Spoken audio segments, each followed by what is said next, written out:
The World War I Christmas Truce. On Christmas Eve 1914, in the dank muddy trenches on the Western Front of the First World War, a remarkable thing happened.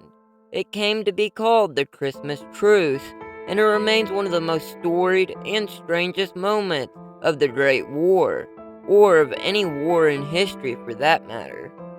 British machine gunner Bruce Bairnsfather, later a prominent cartoonist, wrote about it in his memoirs.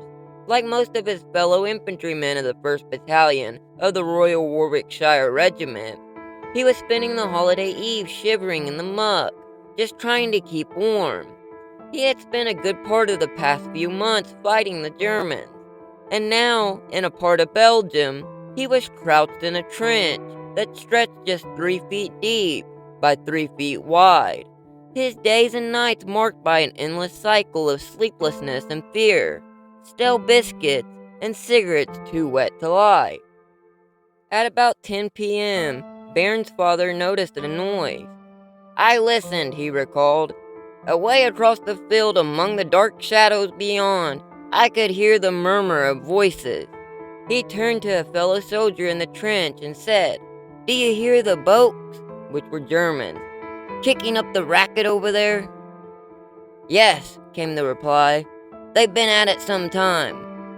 The Germans were singing carols, as it was Christmas Eve. In the darkness, some of the British soldiers began to sing back. Suddenly, Bairnsfather recalled, we heard a confused shouting from the other side. We all stopped to listen. This shout came again. The voice was from an enemy soldier, speaking in English with a strong German accent. He was saying, Come over here.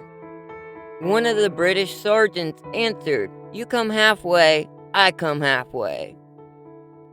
What happened next would, in the years to come, stun the world and make history.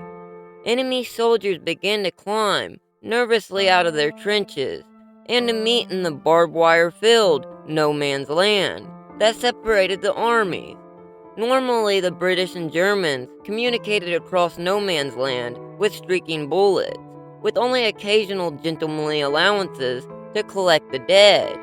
But now there were handshakes and words of kindness.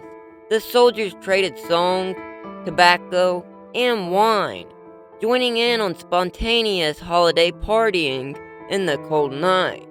For those who participated, it was surely a welcome break from hell. Thanks for watching, and remember, if it's more interesting, you can find it here.